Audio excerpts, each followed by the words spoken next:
चाहे हो मोबाइल या फिर हो मोबाइल का चार्जर या फिर हो माइक, यार हर जगह पर सिर्फ और सिर्फ बात होती है इलेक्ट्रॉनिक डिवाइसेस की।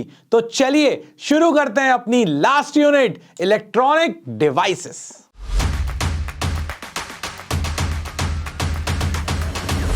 सबसे इंपॉर्टेंट बात यह है कि यह पिक्चर शुरू कहां से हुई। मतलब कंक्लूजन समझ में आ रहा है कि अभी हमारे पास डिवाइसेस छोटे होते जा रहे हैं, मगर पिक्चर शुरू कहां से हुई। तो बेसिकली सॉलिड को अपन तीन कैटेगरी में क्लासिफाई करते हैं on the basis of conduction of electricity. मतलब कि जो आसानी से कंडक्ट करे, जिसके पास बहुत सारे इलेक्ट्रॉन्स हो, उनको अपन कहने लग गए कंडक्टर। जिसने कहा कि मैं कंडक्ट ही नहीं करूंगा, जैसे लकड़ी, वुड है ना, नहीं करेगी कंडक्ट, प्लास्टिक कंडक्ट ही नहीं करेगा। उसने कहा भाई मैं कंडक्ट करने वाला नहीं हूं, चाहे तुम कुछ भी कर डालो, उनको हम कहने लग गए इंसुलेटर। मगर पिक्चर में हमेशा कुछ ऐसे लोग होते हैं ना, जो ना इधर के होते हैं ना उधर के होते हैं। कहानी में वही ट्विस्ट आया, और ट्विस्ट ये आया कि उन्होंने कहा कि भाई हमारे पास कंडक्टिविटी तो है, मतलब हम कंडक्ट करेंगे, मगर हम कंडक्टर जितना नहीं करेंगे, मगर हम इंसुलेटर की तरह बिल्कुल साइलेंट भी नहीं बैठेंगे। मतलब कि हमारी जो कंडक्टिविटी होगी वो इंसुलेटर से ज्यादा होगी, कंडक्टर से कम होगी। तो हमने कहा भाई तुम बीच वाले हो, इसीलिए इसको यहां पर बीच में रख दिया। अपन ने कहा सेमी कंडक्टर। तुम कंडक्टर से कम कंडक्ट करोगे और इंसुलेटर से ज्यादा कंडक्ट करोगे, इसीलिए हम उन्हें कहने लग गए सेमी कंडक्टर। और कौन सा ग्रुप है जो ये क्वालिटी शो करता है, और वो है अपने पास 14th group, carbon, silicon, germanium, tin, lead, जिसमें से मेनली जर्मेनियम और सिलिकॉन पर अपना मेन फोकस रहने वाला है। तो जब अपन लोग क्लासिफाई करते हैं इन चीजों को, तो उसके लिए हमें जरूरत पड़ती है कुछ चीजों की, जिसको अपन बोलते हैं एनर्जी बैंड डायग्राम। देखो क्या होता है ना, इसकी डिटेल में अगर अपन चले गए ना, तो वो पूछने वाला कोई नहीं है और टाइम बहुत ज्यादा लग जाएगा। सो बेसिकली आप ये समझो कि जब किसी सॉलिड को बनाया जाता है तो एटम्स को पास में लाया जाता है। तो जो आउटर मोस्ट शेल होती है ना, उस शेल को अपन बोलते हैं वैलेंसी शेल। अब भाई यहां से आया एक एटम, यहां से आया एक एटम, और जब ये अरेंज होंगे सॉलिड बनाने के लिए, तो बाहर वाली शेल पर बहुत ज्यादा इंटरेक्शन होता है, फोर्स लगता है। तो वहां जो अलग अलग लेवल है ना, 3s 3p या फिर अलग अलग ऑर्बिटल्स, वो बहुत ज्यादा पास पास आ जाते हैं। तो पहले अलग थे, डिस्क्रीट थे, बाद में वो पास पास आ गए और बैंड बना लिया उन्होंने। जैसे कि अगर कोई बंदा मेरे अंदर यहां बोन है ना, इन बोन को पकड़ना चाहता है, तो उसने पूरा यहां टाइट पकड़ के रखा हुआ है, मगर वो बोन तक नहीं पहुंच पा रहा। क्यों नहीं पहुंच पा रहा? क्योंकि सारा का सारा जो है ना वो आउटर पेरिफेरी पर है। उसी तरह से हमारे पास भी पूरा का पूरा जो इंटरेक्शन था वो वैलेंसी शेल पर था, और इसीलिए जब वो पास में आ गए तो उसे हम बोलने लग गए वैलेंस बैंड। और जब इलेक्ट्रॉन फुर्र करके उड़ गया, मतलब अब आराम से वो कह रहा है भैया न्यूक्लियस में तुम्हारे साथ बंधा हुआ नहीं हूं, अब मैं फ्री हूं, मैं मुक्त आकाश में घूमूंगा, तब वो पहुंच जाता है ऐसे बैंड में जिसे अपन बोलते हैं कंडक्शन बैंड।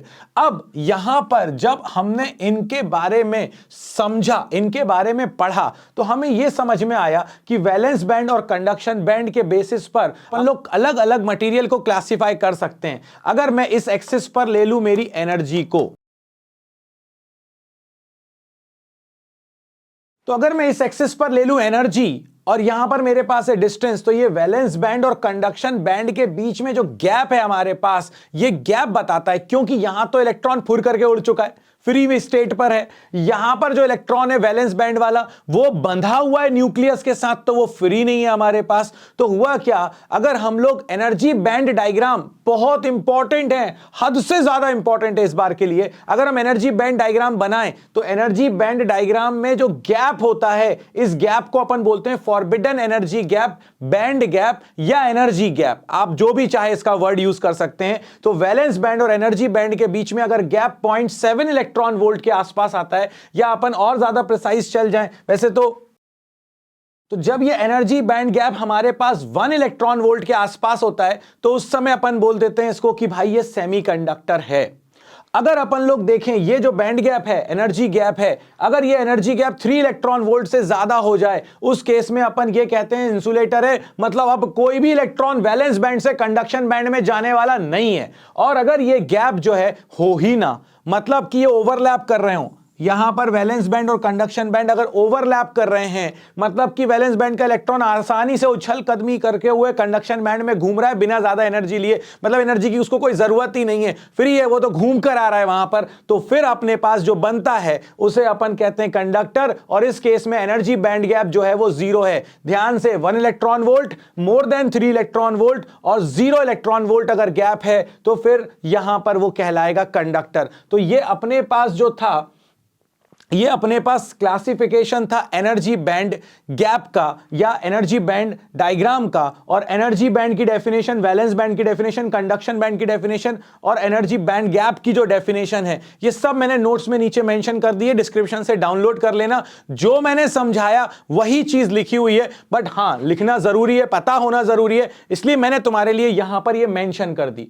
अब जैसे कि अलग अलग तरह की होती है ना वैरायटी, अपन लोगों में भी भाई बॉयज गर्ल्स, ठीक, एक अच्छे लोग एक बुरे लोग, उसी तरह से हमने सेमीकंडक्टर को भी 2 कैटेगरी में क्लासिफाई किया, एक प्योर एक इम्प्योर। प्योर सेमीकंडक्टर को हमने कहा इंट्रिंसिक सेमीकंडक्टर, और जो इम्प्योर सेमीकंडक्टर था उसे हमने कहा एक्सट्रिंसिक सेमीकंडक्टर। अभी मैंने आपको बताया था कौन से ग्रुप के एलिमेंट सेमीकंडक्टिंग बिहेवियर शो करेंगे, 14 ग्रुप के एलिमेंट ये बिहेवियर शो करते हैं। तो जब सिर्फ सिलिकॉन ही है पूरे परिवार के अंदर, तुमने कुछ और नहीं लिया, तो वो जो आपके पास बनेगा वो इंट्रिंसिक सेमीकंडक्टर है, और जब आपने किसी एक्सटर्नल एजेंट को उसके अंदर मिला दिया तो फिर वो बन जाएगा आपके पास एक्सट्रिंसिक सेमीकंडक्टर। हमारे ज्यादा काम के इंट्रिंसिक नहीं है, हमारे ज्यादा काम के एक्सट्रिंसिक हैं, मगर इंट्रिंसिक के बिना एक्सट्रिंसिक बन ही नहीं सकता, इसीलिए पहले अपन को पढ़ना पड़ेगा इंट्रिंसिक सेमीकंडक्टर को।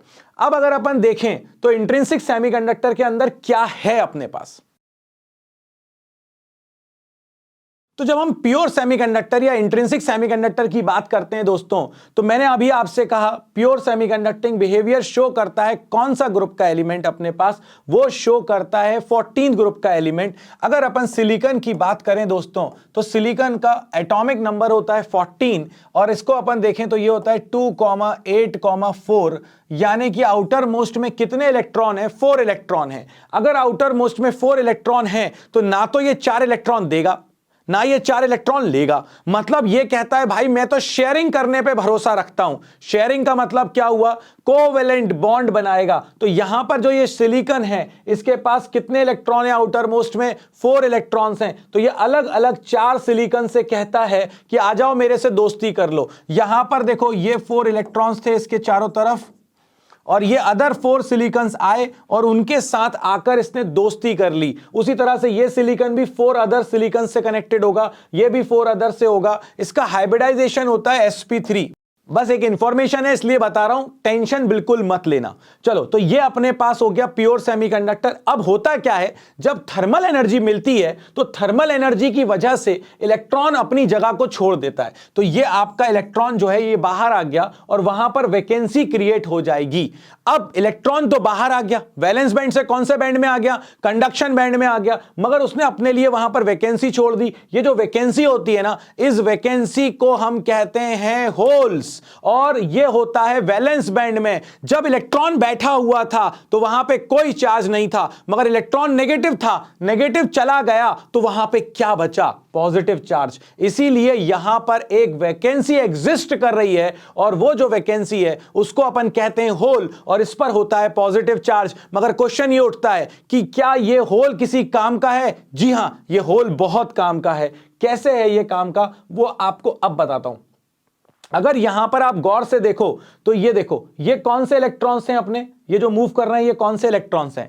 ये वो इलेक्ट्रॉन्स हैं जो कौन से बैंड में बैठे हुए थे, ये बैठे हुए थे आपके वैलेंस बैंड में।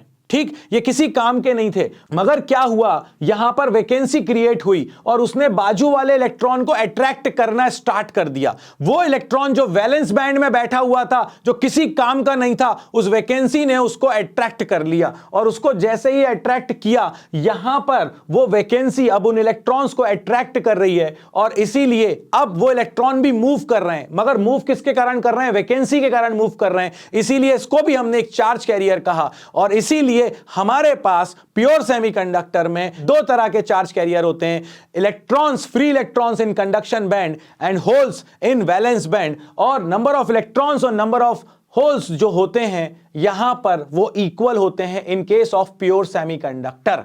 अब अपन लोग क्या करेंगे, अब आएगा सुपरमैन, अब आएगा हमारे पास हीरो, इंप्यूरिटी, और वो इंप्यूरिटी इस प्योर सेमीकंडक्टर की कंडक्टिविटी को बढ़ाएगी और फिर इसमें वेरिएशन आएंगे, मगर वो पढ़ेंगे अपन नेक्स्ट वीडियो में। तो लाइक करो, शेयर करो, सब्सक्राइब करो। ये टॉपिक ऐसा है कि छोटे छोटे में पढ़ो और 4 वीडियो के अंदर ये पूरा टॉपिक बाबा जी खत्म करने वाले हैं। तो मिलते हैं नेक्स्ट वीडियो में, तब तक के लिए बाबा जी की तरफ से जय हो।